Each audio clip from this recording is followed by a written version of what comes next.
So yeah, we on air, man. What's been on your mind lately? What's the topic that catches your attention when you look at what's going on throughout the world? Let's see what they got. There's a few things going on. I mean, we had. It seemed like there was supposedly more than normal hurricanes that happened this year. I mean, I know there was some of them were much more impactful. We had some direct hits. What is it? Particularly Irma and Harvey.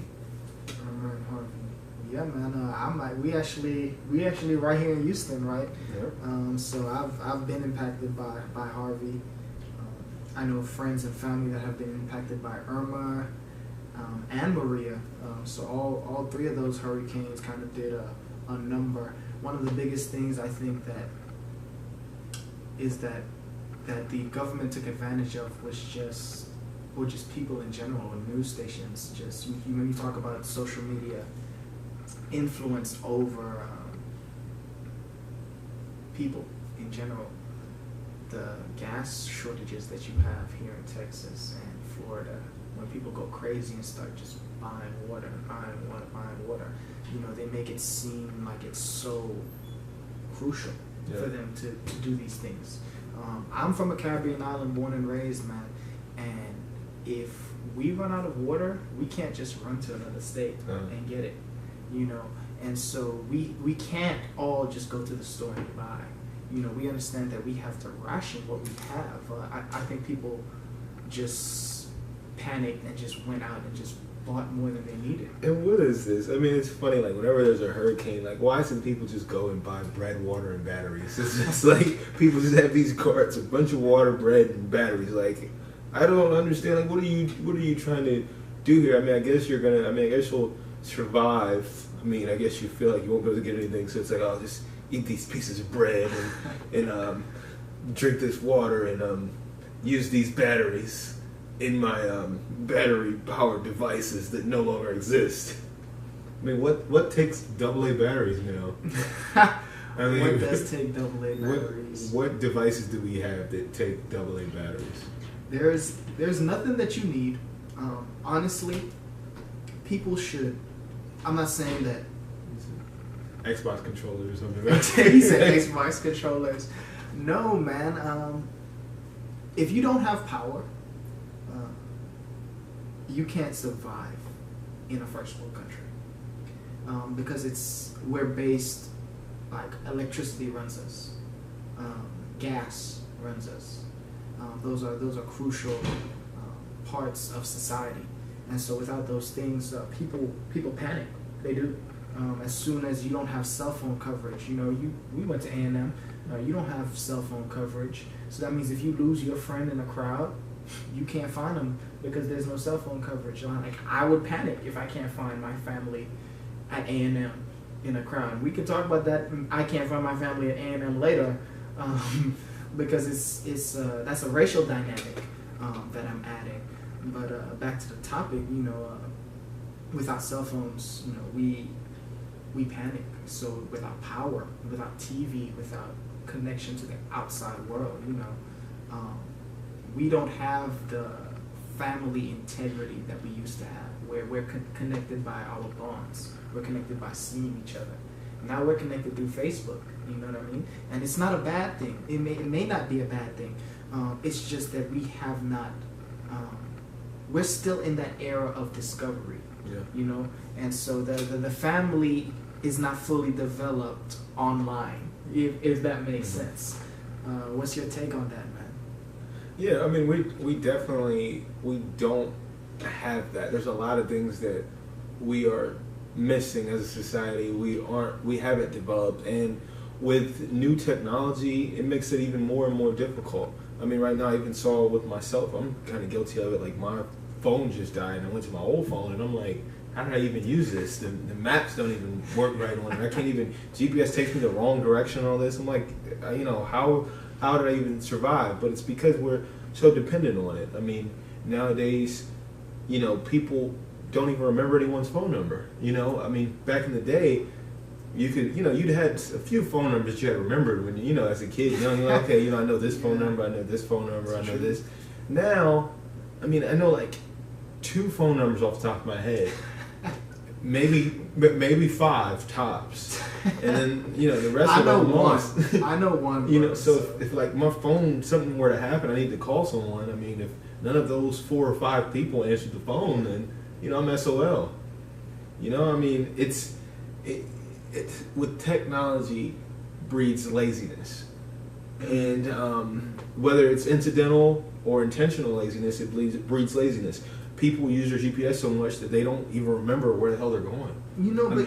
Laziness is a relative term, and let me tell you why.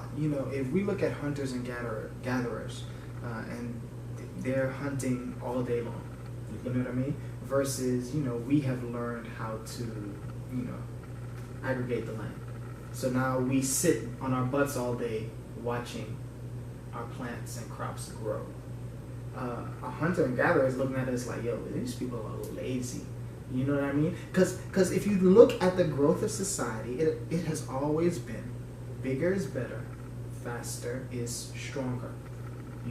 And so we equate it to being lazy, but really and truly it's faster, it's more efficient, and so that gives us time to do something else. Like, that's what our goal is. Our goal is to be able to get married, have kids, buy a house, just travel, all in a day.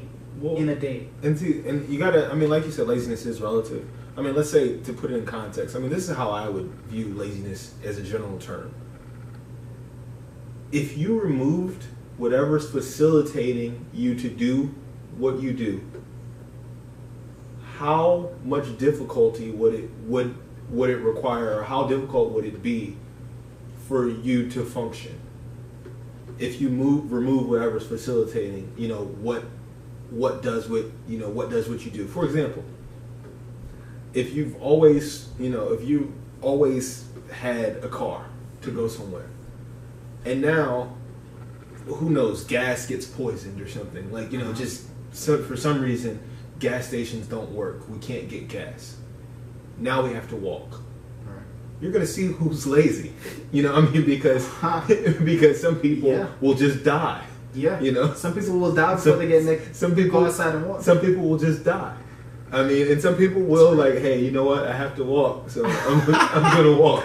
Oh man, yeah, I didn't even think about that, man. And because in my mind, I will do whatever it takes to ensure my survival and my happiness.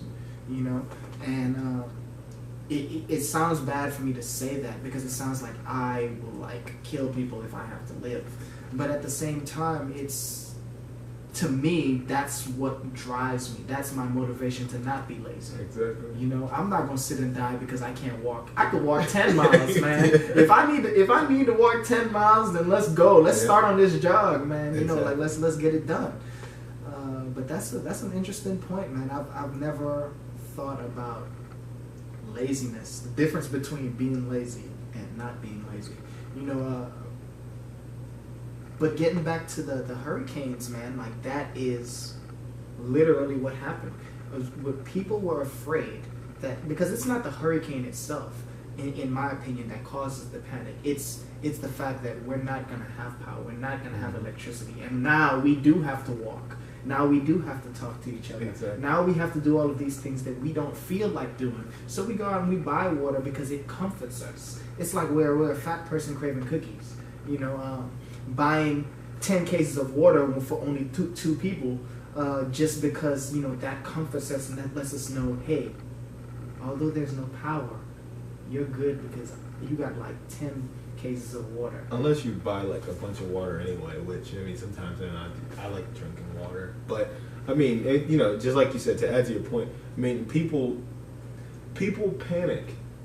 People don't know how they would function when things aren't convenient as they're used to them being. It's not even necessarily survival as much as it's a convenience deficit. It's like, hey, people are like, oh my goodness, I don't have as much convenience as I need. Like with me, even like I was saying with the phone, if your phone dies, you don't need it. But it's extremely convenient to have it. It's extremely convenient. And the thing is, I mean, we don't like to be in convenience deficits. And our convenience deficits, they're so detrimental to us mentally that we equate it with survival. Yeah. You know, if we don't have we turn wants into needs. Exactly. If we don't have our convenience, then we feel as though we are suffering. That's and true. we equate our suffering with, you know, our quote unquote suffering with real suffering. I mean, that's where the term first world problems comes from. That is where first world problems comes from. But here's the thing, right? Someone that lives in a first world country cannot survive in a third world country. It would be very difficult for them to adapt because it's completely different. But think about it. Someone that has been born and raised in a third world country. I was damn near born and raised in a third world country. I know what it's like to be in school and not have AC, you know? And that's apparently a big deal up here. Like, but the kids need AC, you know, like we need AC to learn. Like, it's proven that if you have AC, you know, you start naming statistical facts, which is point blank silly. But, you know, if I am born and raised in a third world country, I will never understand the struggle of going from a first world to a third world because this is my life I live in. And so we like to say first world problems, but just like laziness, it's always going to be relative. So a rich billionaire could be really, really struggling because he just went bankrupt and he has to deal with all of these tax and, you know, financial problems. Whereas, you know, I'm a hardworking middle class man, and although I don't make near as much, I don't drive the cars that he drives. I feel like he feels like his life is way harder than mine. Well, I mean, that's the thing. I mean, that's generally like generally speaking, people need to get over themselves. I mean, you know, just in general, everyone wants to be, I hate to use the terms we use this enough, but it's a victim. Like, everyone wants to feel as though their suffering is worse. Not everyone, but I mean, there's a lot of people who want to feel as though their suffering is worse than other people's suffering.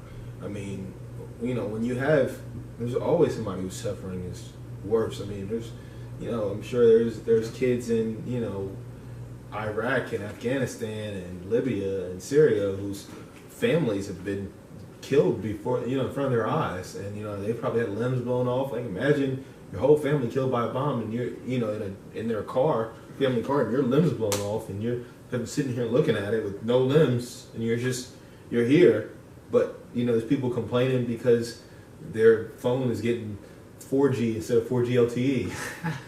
Hey, that's a pretty serious problem. Let me tell you that right there. That LTE comes in clutch, man. Hold up. Don't try to play the 4G LTE, man. Come on. But yeah, I completely agree with that, and it's hard to, like, when you talk like that, you are exemplifying what it means to be human.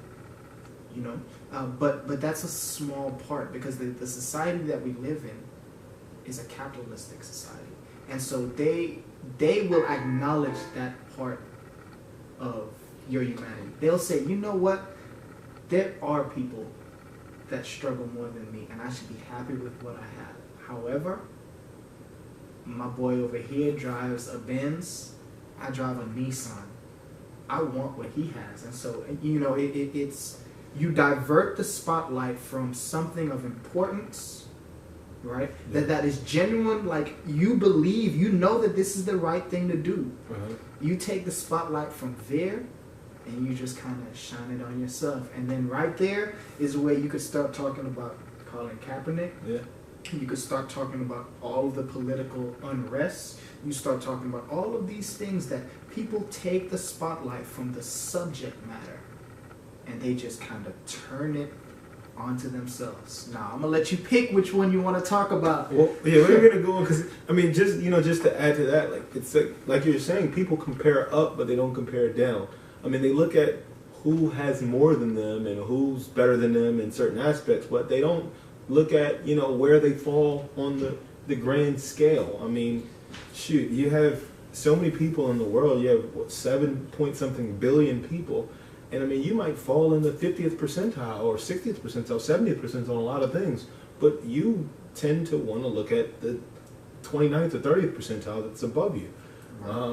For whatever reason, I mean, if you look at things that way, those type of people will never be satisfied. Anyone who's always looking up for comparisons will never be satisfied. But that's what society trains you to do. It trains you to look up.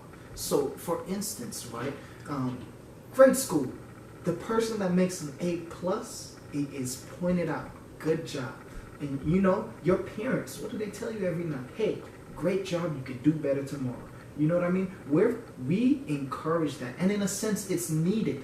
It is needed for young adolescent kids, even growing up. That encouragement is needed. But we need to watch how that encouragement channels itself, honestly, because, you know, you shoot for high grades because you want to do well. But those same grades that you're making starts turning into dollar signs. Now it's about the dollar signs. Now you're trying to go from 60,000 to 100,000 because you're trying to go from a grade that's a 60 to a grade that's 100.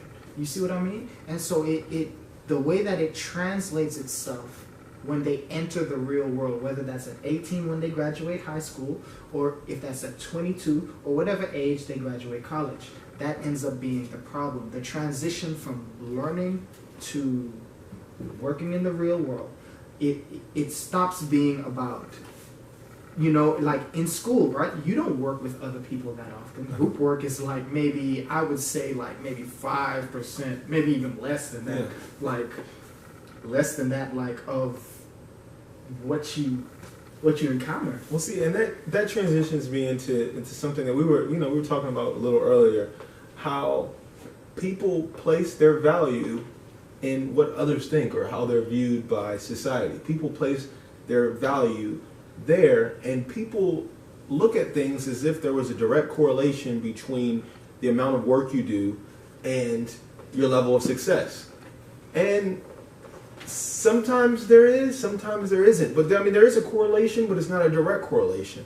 You know, for example, someone could inherit $2 billion and they could, you know, have done nothing, as opposed to someone could have worked hard all their life, planned, and done everything in their ability to make as much as possible, and made, I don't know, 5-10 million in their life. Which it's and if that person made 5-10 million, they could be satisfied with the work they did and know they did everything they could, or they could look at that person with $2 billion and say, "Oh man, I don't have that $2 billion. I don't have that $2 billion that this guy got. He inherited it, and his ancestors stole it and killed people and raped and commandeered land and did eminent domain and all this type of stuff. I don't care. I want that much money because he has that much money." And that's how people think. I mean, people don't distinguish in any kind of way circumstance. People don't try to look at things as a whole. They don't try to see the big picture. People just sometimes want to see things through a vacuum, through a very small window, through a looking glass, through a kaleidoscope where they can add their own color to it, their own flair. Mm-hmm. And a lot of times that flair has been shaped by the society in front of them. That just seems shallow and remedial. It seems like there's no depth to, like, if all you're after is money, if all you're after is power,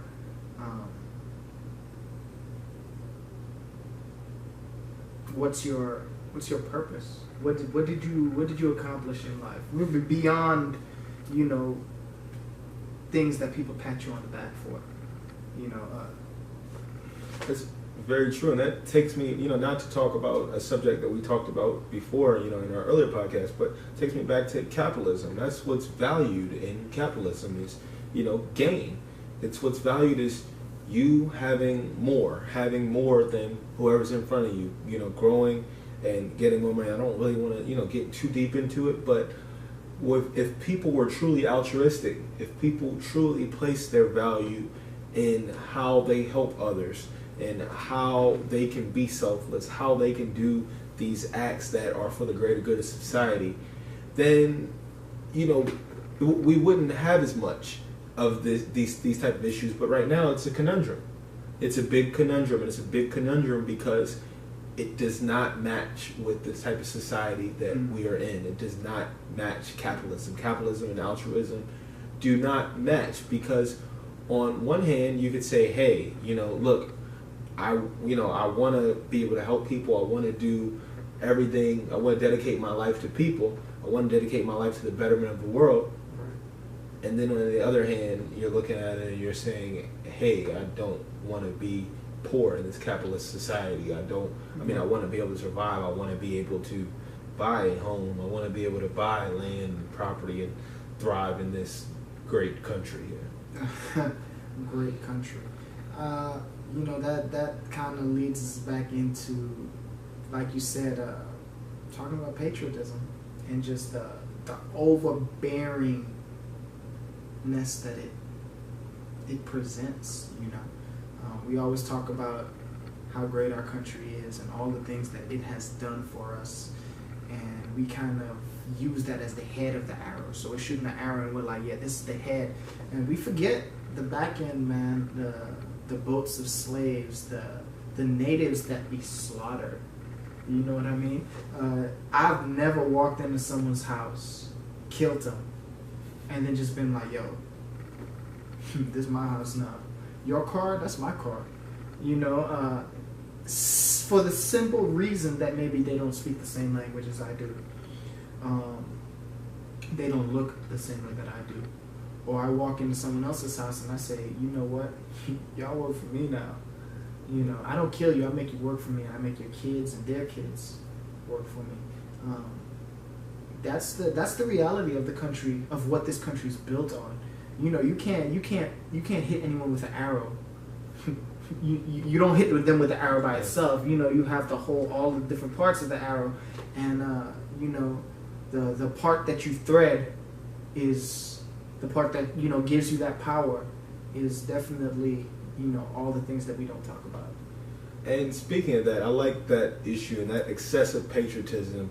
That's something I think we're going to dive into on the next podcast. That's something I think we should dive into in the next podcast because I feel like there's so much that we can go into about this excessive patriotism. But just to touch on it, I think a lot of it has to do with people not wanting to face the circumstances or face the facts of how they got where they got and how things happened, how things got where they are now. People just kind of want to look at things from their own looking glass. People want to see things a certain way. People want to see things in a certain light. They want to see their crystal clear picture without any obstruction. But in reality, that picture is dirty. That picture is ugly. That picture has a lot of work that it took to get through it. There's that picture to develop in a dark room. That isn't an instant, snap, right. Instant snap, instant snap. Yeah, snap, new age.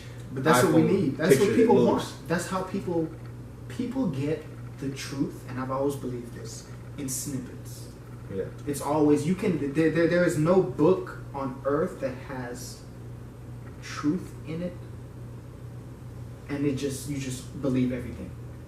Because if that were the truth, then there would be no one that would be human. Yeah. You know what I mean? Because if you read this book and you believe everything, and you know that no matter what, this book is completely right, then you would change the way that you live to match the book, and you would be a saint. Right. Would you not? So we have to say that truth comes in snippets. And if truth comes in snippets, the dangerous thing about truth is you can get the truth. You can say, for instance, we're talking about, something related to today. You can say it's disrespectful to sit or kneel during the flag. That is a snippet of truth. Exactly. You know what I mean? And in our time frame, you look at it and you're like, wow, that's kind of disrespectful. You know what I mean? But then you go back. You know what I mean? You go back to that dark room and you're like, why? That's the question people need to ask themselves. Because truth comes. We see truth every day. And we may look at it. It may be a second. It may be an hour. You could have the truth all day.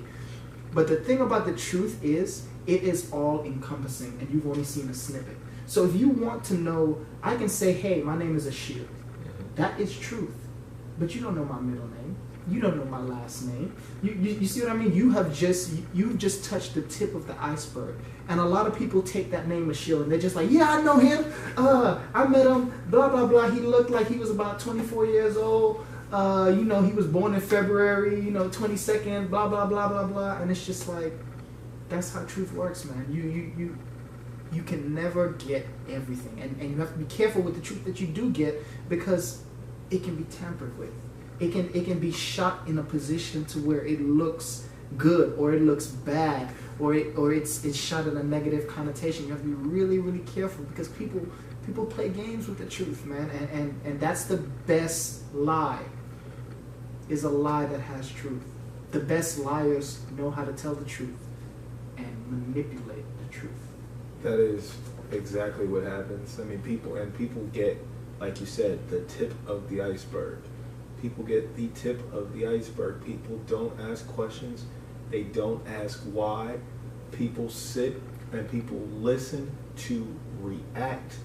And, people don't even, and a lot of times people say people listen to respond. People do listen to respond, but a lot of times people react rather than respond.